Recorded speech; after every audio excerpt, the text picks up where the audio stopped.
Welcome to the Slop Farm. Enjoy the video. You begin by picking the two planes you want to align and a stable reference, like the origin or a face. Use the plane visibility toggle so you can see front, top, and right clearly.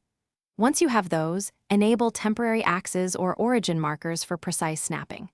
Make sure to choose the correct entity type, plane, face, or construction geometry, because Solidworks applies different constraints depending on that choice. Now choose the Mate or Align command to start the alignment. Next, you apply the actual constraints. Pick Mate for assemblies or Align for sketches, and select Coincident, Parallel, or Perpendicular to define the relationship. If you need a custom plane, go to Reference Geometry and create a plane using two faces or a face plus a point, and enter an offset or angle. Once done, type exact values for angles or offsets. Solidworks will update in real time, so you get repeatable results. Make sure to lock degrees of freedom with an extra mate.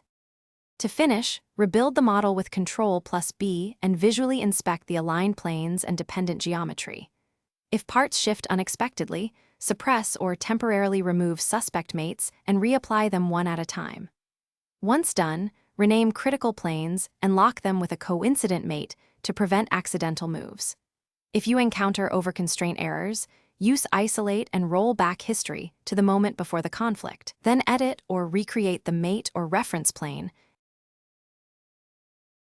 Thanks for watching. Consider subscribing if we helped you today.